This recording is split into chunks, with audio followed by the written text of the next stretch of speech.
छोटे से लक्ष्मीपुर नाम के गांव की, जहां ज्यादातर लोग किसान हैं और अपनी फसल बेचकर ही अपनी आमदनी कमाते हैं। लेकिन गांव के किसानों की एक बड़ी समस्या थी। उन्हें अपनी मेहनत की फसल एक बिचौलिए को बहुत ही कम दाम में बेचनी पड़ती थी और वही बिचौलिया उसी फसल को बाजार में कई गुना दाम में बेचता था। इसी गांव में एक मोहन नाम का होनहार युवक रहता था, जो हर चीज को आसान और लाभदायक बनाने के बारे में सोचता रहता था। और ऐसे ही एक सुबह। नहीं राजेश जी, 5 रुपए किलो से 1 रुपया भी ज्यादा नहीं मिलेगा। देना है तो दो, वरना इस गांव में और भी किसान हैं। मैं उनसे खरीद लूंगा, वो भी सिर्फ 5 रुपए किलो में। तभी मोहन अपने बाबूजी के लिए खाना लेकर आया हुआ था। नहीं नहीं बाबू दलाल, ठीक है, 5 रुपए ही सही, 5 रुपए के हिसाब से ही ले लो। पिताजी, अभी आपकी उम्र हो गई है, अभी आपकी जगह मैं आ जाया करूंगा खेत। आप बस मुझे क्या करना है ये सभी बातें बता दीजिए। मोहन बेटे, मेरी उम्र जरूर हो गई है, मगर अंदर से मैं आज भी पूरा नौजवान हूँ। अभी इतना भी बुरा नहीं हुआ कि खेत का काम छोड़ दूं।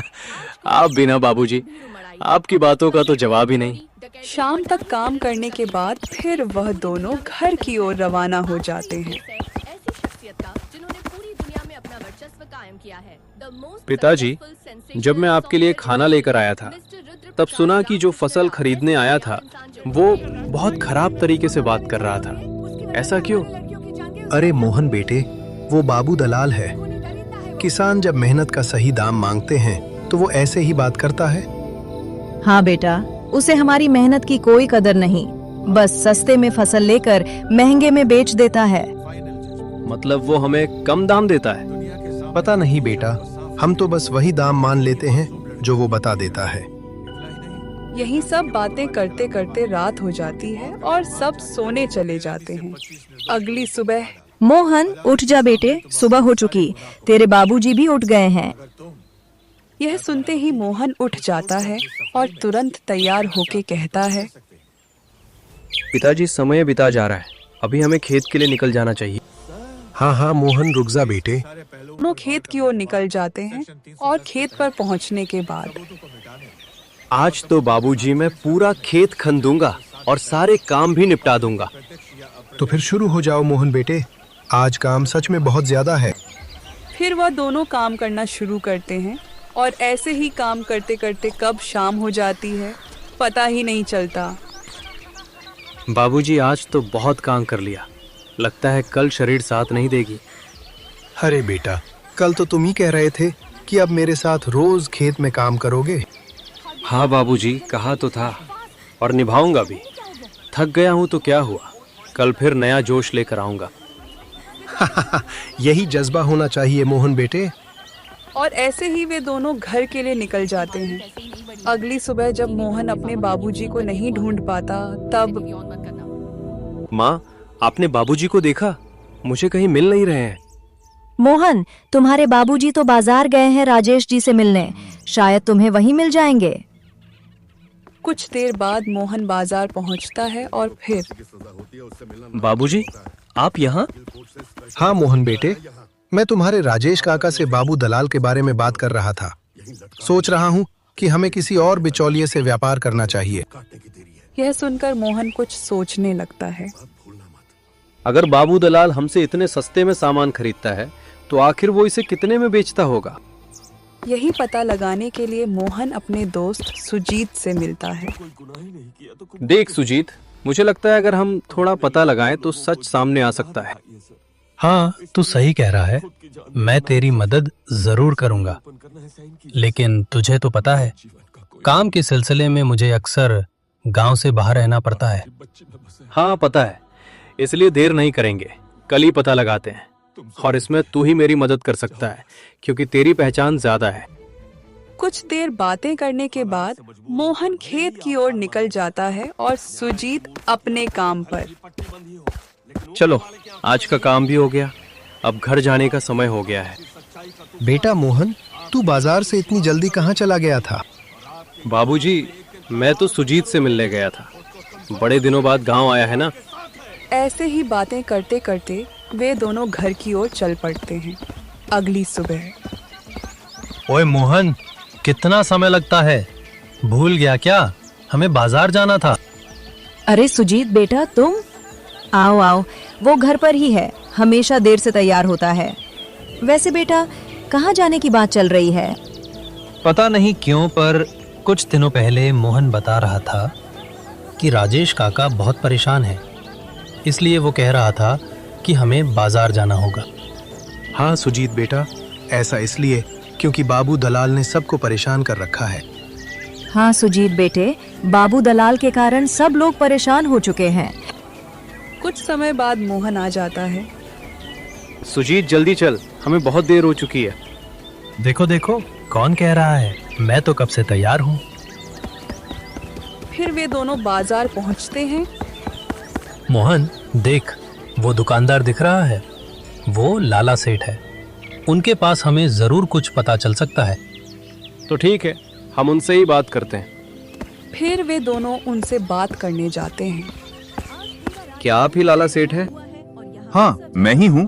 बोलो, क्या लोगे? यहाँ सब मिलेगा। नहीं नहीं, हमें कुछ नहीं चाहिए। ये मोहन है, आपसे कुछ पूछना चाहता है। बोलो, क्या बात है? क्या आप बाबू दलाल से सब्जियां खरीदते हो? हाँ, मैं उसी से खरीदता हूँ। उसकी सब्जियां तो अच्छी होती हैं, लेकिन बहुत महंगी बेचता है। मोहन लाला सेठ से और भी कई बातें पूछता है। इनकी बातों से तो लगता है कि बाबू दलाल हमसे जितने में खरीदता है उससे 4 गुना भाव में बाजार में बेचता है। मुझे लगता है कि हमें एक बार बाबू दलाल से बात करनी चाहिए। तो सही कह रहा है। फिर वे दोनों बाबू दलाल से जाकर बात करते हैं। देखो, एक बात साफ साफ सुन लो, हम व्यापारी हैं, अपना फायदा ही देखते हैं। हाँ ठीक है, आप अपना फायदा जरूर देखो, मगर मैं चाहता हूँ कि किसानों को कम से कम उतना पैसा तो मिले जितने के वे हकदार हैं। हाँ बाबू दलाल, मोहन बिल्कुल सही कह रहा है। उनकी इन बातों को सुन के बाबू दलाल का दिमाग खराब हो जाता है और वह गुस्से में कहता है, मैं कोई समझौता नहीं करने वाला। सालों से ऐसे ही व्यापार करता आ रहा हूं और मेरी समझ में ये नहीं आ रहा कि आज तक किसी को कोई परेशानी नहीं हुई। आज अचानक तुम लोगों को ही इतनी परेशानी क्यों हो रही है? बाबू दलाल, ये तो गलत है। आप सब जानते हुए भी ऐसा कर रहे हो। शांत हो जाओ सुजीत। ऐसा कहकर मोहन सुजीत को लेकर बाहर आ जाता है। बाहर क्यों आ गए? मुझे बाबू दलाल से बात करनी है। रुको सुजीत, मेरे दिमाग में एक सुझाव आया है जो मुझे गांव के किसानों को देना है। कैसा सुझाव? नहीं, यहाँ नहीं, चलो पहले मेरे घर चलते हैं। फिर वह दोनों घर आ जाते हैं। मोहन अपने बाबूजी से कहता है, बाबूजी, क्या आप अपने सारे दोस्तों और गांव के सभी किसानों को इकट्ठा कर सकते हो? मुझे उनसे कुछ कहना है। क्यों नहीं मोहन बेटे, जरूर। पर ऐसी क्या बात है? बाबूजी, सभी को आ जाने दो, सबको एक साथ ही बताऊंगा। तभी मोहन की बहन जो शहर में पढ़ती है छुट्टियों में घर आ जाती है। अरे रानी, तू कब आई? अरे मोहन, तू जब बाहर गया था वो तभी आ गई थी। हाँ भैया, मुझे कुछ दिनों की छुट्टी मिली तो मैं आ गई। ये तो बहुत अच्छा किया तूने। कुछ समय बाद गांव के लोग चौपाल पर इकट्ठा हो जाते हैं। भाइयों, इस साल भी बिचौलिए ने हमारी सब्जियां बहुत सस्ते में खरीद ली। मेहनत हमारी और फायदा उसका। सही कहा राम प्रसाद, पर हम कर भी क्या सकते हैं? तभी मोहन धीरे से आगे आता है और कहता है, सरपंच जी, अगर आप सब इजाजत दें तो मैं एक बात कहना चाहता हूँ। बोलो बेटा मोहन, क्या कहना चाहते हो? हम लोग हमेशा अपनी सब्जियां बिचौलिए को बेचते हैं। वो हमसे 5 रुपए में खरीदता है और शहर में 20 रुपए में बेच देता है। अरे बेटा, वो बाजार तक ले जाता है, इसलिए ज्यादा दाम में बेचता है। हाँ काका, लेकिन अगर हम खुद ही शहर के लोगों को बेचे तो? यह सुनकर सभी गांव वाले एक दूसरे की ओर देखने लगते हैं। मतलब हम सीधे शहर वालों को बेचें? हाँ काका, इसे कहते हैं डायरेक्ट सेलिंग, यानी हम अपना सामान सीधे दुकानदारों को बेचेंगे, बीच में कोई बिचौलिया नहीं होगा। पर बेटा, हम शहर तक कैसे पहुंचेंगे? बाबूजी, आजकल फोन और इंटरनेट से सब आसान हो गया है। हम शहर के दुकानदारों का एक ग्रुप बना सकते हैं और हर हफ्ते उन्हें ताज़ी सब्जियां सीधे भेज सकते हैं। लेकिन बेटा, क्या लोग हमसे खरीदेंगे? क्यों नहीं अम्मा, उन्हें ताज़ी और सस्ती सब्जियां मिलेंगी और हमें सही दाम मिलेगा। तो इसका मतलब हमें ज्यादा पैसा मिलेगा? बिल्कुल।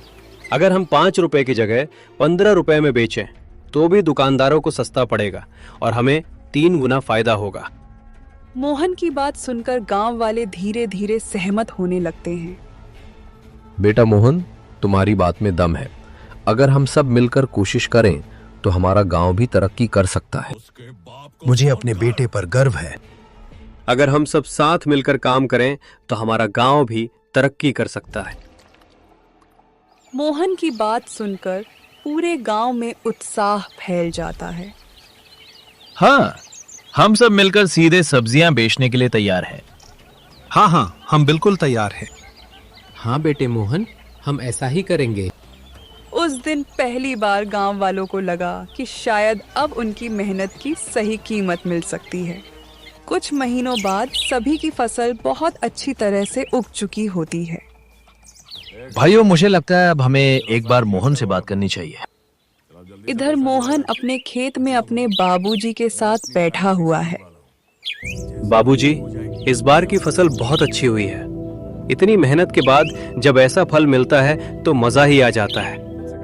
मोहन बेटे, ये तो सच में बहुत अच्छी बात है कि तुझे इस काम में मजा आ रहा है।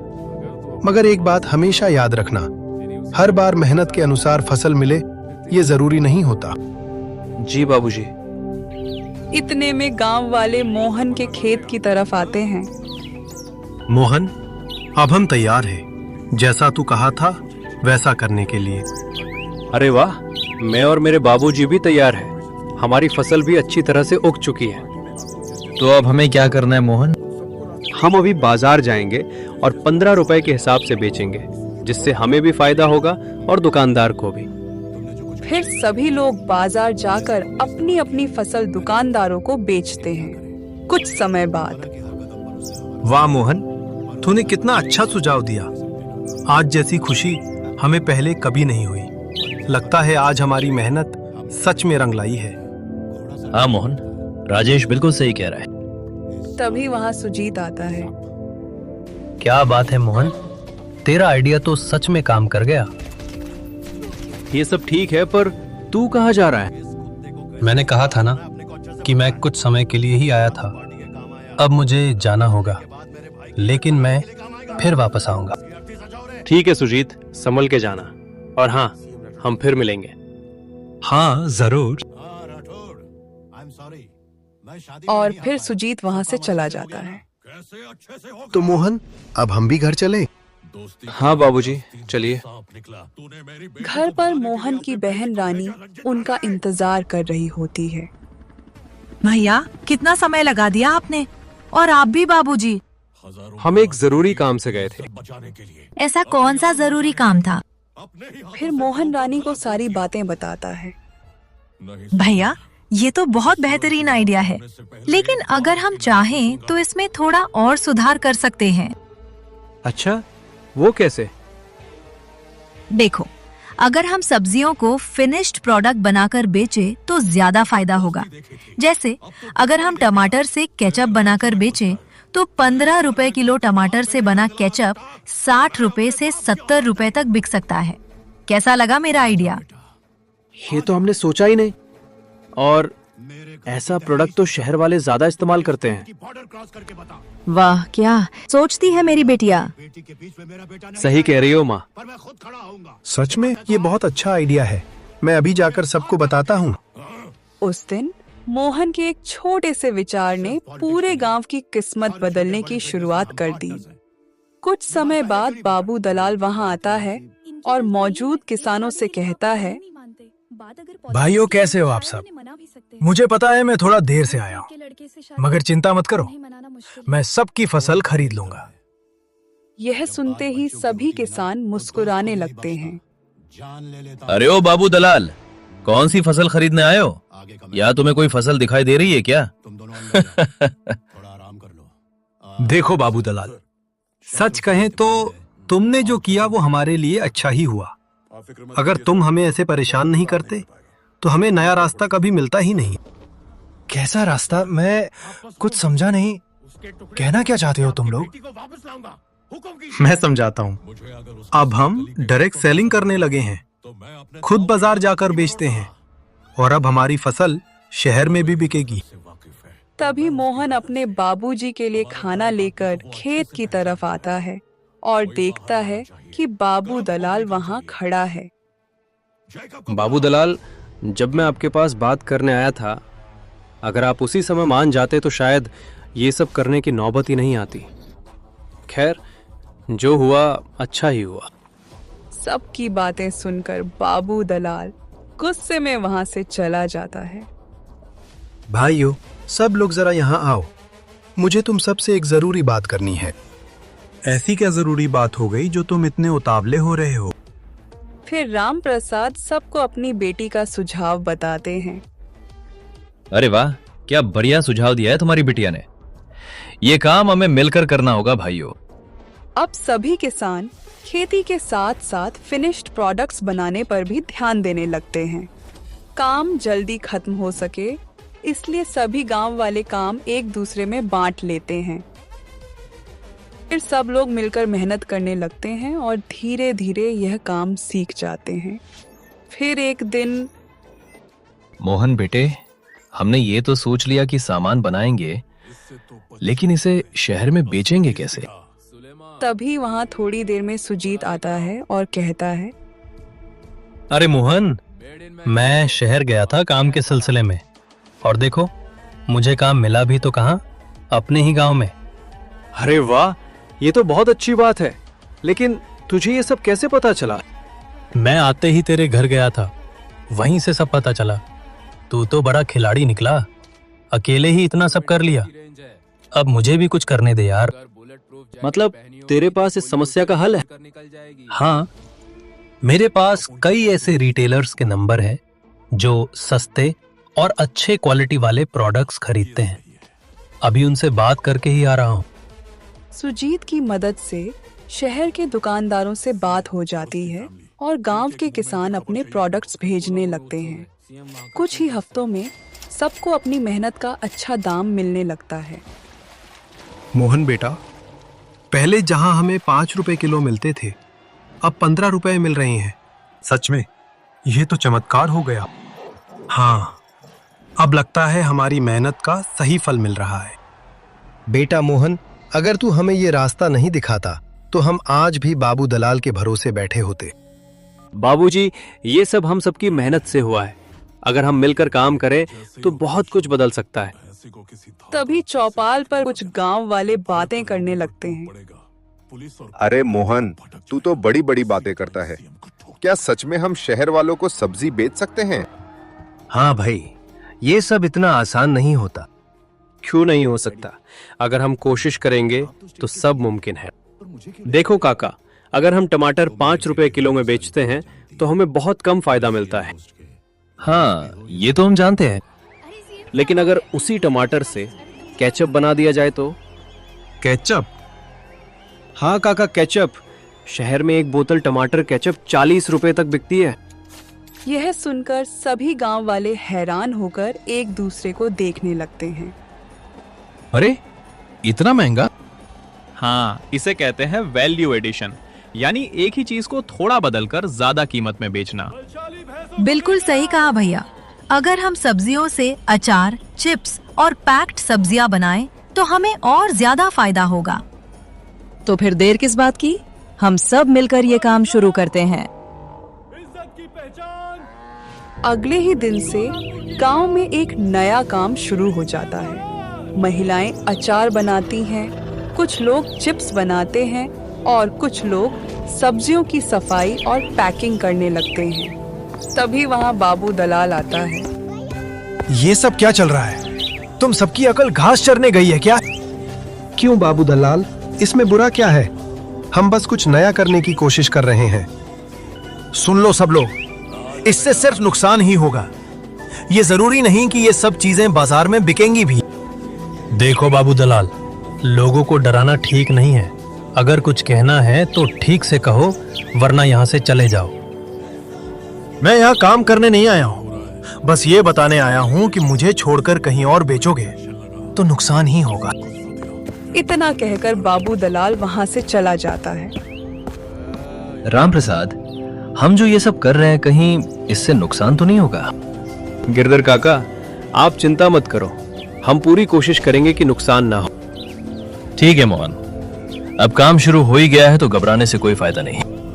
मोहन को लगता है कि गिरिधर काका थोड़े चिंतित हैं, तो वह सुजीत से कहता है, सुजीत, मुझे लगता है गिरधर काका थोड़ा परेशान है। हाँ, शायद बाबू दलाल की बातों से डर गए हैं। ऐसे ही कुछ दिन बीत जाते हैं। मोहन, मेरे पास एक और आइडिया है। क्या आइडिया? शहर में बहुत लोग ऑनलाइन ऑर्डर पर सामान मंगवाते हैं। अगर हम ऑनलाइन सर्विस शुरू करें तो शहर के लोग हमसे सीधे सब्जियां मंगवा सकते हैं। अरे वाह, ये तो बहुत बढ़िया आइडिया है। और हम हर हफ्ते फ्रेश वेजिटेबल्स की लिस्ट भेज सकते हैं। और पेमेंट भी यूपीआई से ले सकते हैं। बेटा, ये यूपीआई क्या होता है? बाबूजी, इससे लोग अपने फोन से सीधे पैसे भेज सकते हैं। मतलब हमें नगद पैसे का इंतजार नहीं करना पड़ेगा? बिल्कुल नहीं करना पड़ेगा काका। अब सभी किसानों को 15 रुपए प्रति किलो का दाम मिलने लगता है और ग्राहक भी खुश रहते हैं क्योंकि उन्हें ताजा सामान मिलता है। कुछ महीनों बाद गांव में पहले से ज्यादा पैसा आने लगता है, लेकिन दूसरी ओर बाबू दलाल कुछ सहमा हुआ और गुस्से से भरा लग रहा था। ये सही नहीं हुआ, ऐसा नहीं होना चाहिए था। कैसे हो सकता है कि गांव वाले आत्मनिर्भर हो जाएं? मुझसे व्यापार बंद करना मतलब खुद अपनी मुसीबत को न्योता देना है। बाबू दलाल कुछ ऐसा करने की सोच रहा था जो शायद गांव वालों के लिए बिल्कुल सही नहीं था। फिर वह उस जगह पहुंचता है जहां से गांव वालों की सब्जियां और प्रोडक्ट शहर भेजे जाते हैं। तो यहाँ से जाती हैं सारी सब्जियां। अब मैं इन्हें बताऊंगा कि कौन है बाबू दलाल। बाबू दलाल कुछ सोचता है और वहां से चला जाता है। कुछ समय बाद जब सभी कर्मचारी आराम करने जाते हैं, तभी वो पास के गांव में जाता है और वहां के कुछ किसानों को पैसे देकर कहता है, तुम सबने तो सुना ही होगा कि पड़ोस के गांव के किसान अब शहर में अपनी सब्जियां और बहुत से सामान बेच रहे हैं। हाँ, पर तुम हमें ये सब क्यों बता रहे हो? जाओ यहाँ से, हमारे जले पर नमक मत छिड़को। हमें भी पता है कि हमारी सब्जियां उतनी अच्छी नहीं होती, इसलिए हमें तुम्हें ही कम दाम पर बेचनी पड़ती है। देखो, मैं तुम सबके फायदे की बात करने आया हूँ। सुनना है तो सुनो, नहीं तो तुम्हारी मर्जी। कैसी फायदे की बात? बाबू दलाल मुस्कुराता है। अगर तुम्हें अपनी फसल का अच्छा दाम चाहिए तो जैसा मैं कहता हूँ वैसा करो। बाबू दलाल उन्हें चालाकी से समझाता है कि वे अपनी सब्जियां उन किसानों की सब्जियों से बदल दें ताकि उनकी सब्जियां शहर में जाए और यहाँ वे सभी अच्छी सब्जियों को बेचकर अच्छा मुनाफा कमा सकें। अगर तुम लोगों ने ऐसा कर लिया तो मेरी तरफ से और भी पैसे मिलेगा। कुछ समय बाद वे सभी उस जगह पहुंच जाते हैं और तो भाइयों, मैंने जैसा कहा था वैसा ही करो। सभी लोग चुपके से जाते हैं और किसानों के सब्जियों के कार्टून बदलकर अपनी सब्जियां रख देते हैं। कर्मचारियों के आने से पहले ही वे वहां से निकल जाते हैं। अगले ही दिन शहर में जब ये सब्जियां पहुंचती हैं, तो गांव तक खबर आती है कि ग्राहक दुकानदारों को सब्जियां अच्छी नहीं मिली हैं। मोहन, पता नहीं कैसे मगर पिछली बार जो सब्जियां गई थी, शहर के ग्राहकों से उनका शिकायत आया है कि सब्जियां वैसी नहीं है जैसी पहले आती थी। ये कैसे हो सकता है? हमने तो हमेशा अच्छी क्वालिटी ही भेजी है। हाँ यार, यही तो मुझे भी नहीं समझ आ रहा। कुछ तो गड़बड़ जरूर है। ये बात गांव वालों को नहीं पता चलना चाहिए, वरना वो सभी चिंता करेंगे। हाँ, तुम ठीक कह रहे हो। सही समय आने पर ही उन्हें बताएंगे। यह सब सुनने के बाद मोहन सच पता करने का फैसला करता है। उस दिन वो रात में छुपकर गांव के कोल्ड स्टोरेज वेयर हाउस की निगरानी करता है। आज पता लगा कर ही रहूंगा कि ये सब कौन कर रहा है। कुछ देर बाद वही किसान और बाबू दलाल वहां पहुंचते हैं। जल्दी करो, किसी को पता नहीं चलना चाहिए। मोहन ये सब देख लेता है और फिर तो ये सब तुम कर रहे हो बाबू दलाल? अरे ये यहाँ कैसे आया? वो मैं तो बस फसल देखने आया था। तुमने हमारे गांव की मेहनत और नाम दोनों को मिट्टी में मिला दिया। रुको, मैं अभी तुम्हारी खटिया खड़ी करता हूं। फिर मोहन सभी गांव वालों को बुलाता है और सभी को इकट्ठा करने के बाद सरपंच कहते हैं, तुम्हारी वजह से हमें इतना बड़ा नुकसान हुआ है, तुम्हें इसकी सजा जरूर मिलेगी। बाबू दलाल पकड़ा जाता है। गांव वाले उसे पुलिस के हवाले कर देते हैं, लेकिन तब तक बहुत देर हो चुकी होती है। शहर में गांव की छवि खराब हो चुकी थी। ऑर्डर कम होने लगे और गांव वालों को बड़ा नुकसान झेलना पड़ा।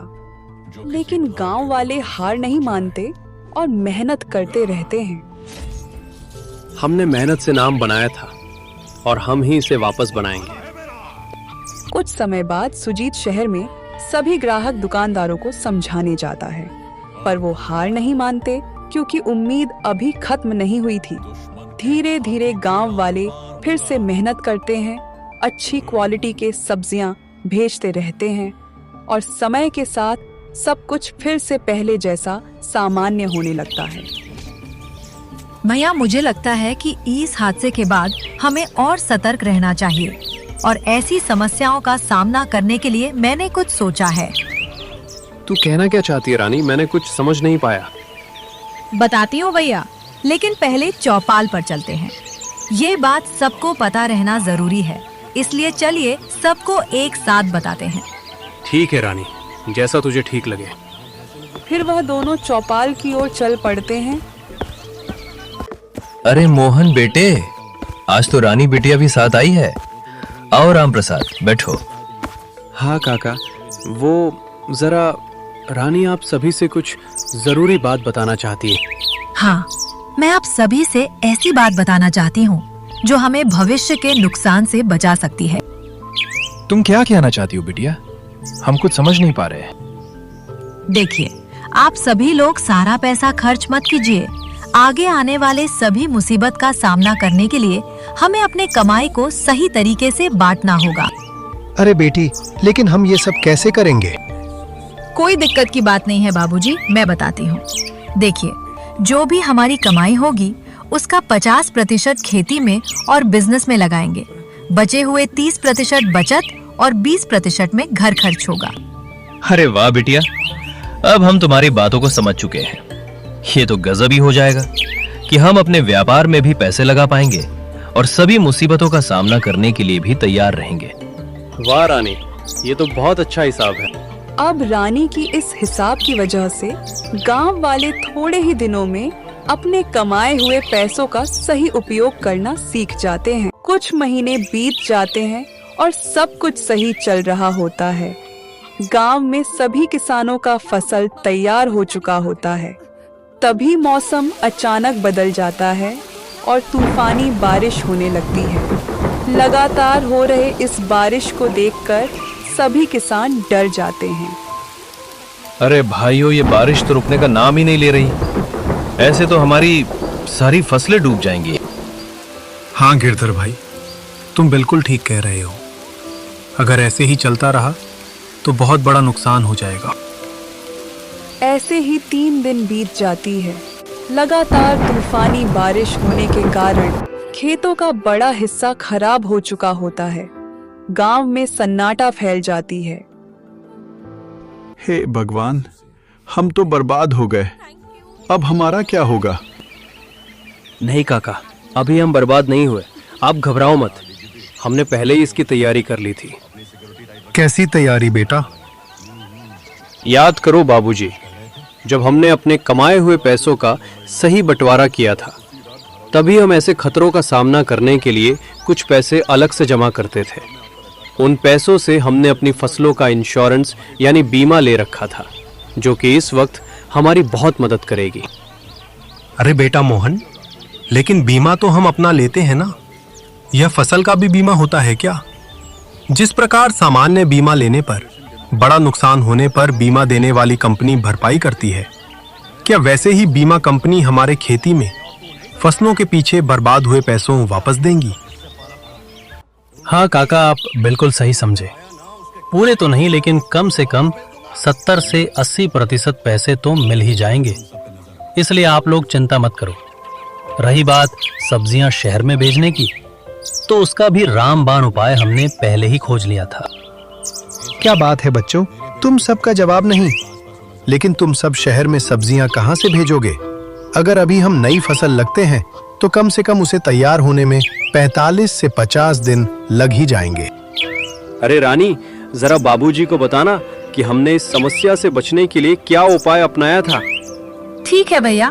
बाबूजी, जब आप सभी अपने कमाई का 50% खेती में यानी बिजनेस में लगाने के लिए हमें देते थे, तो हम उसमें से कुछ हिस्सा हर दिन अलग निकाल लेते थे।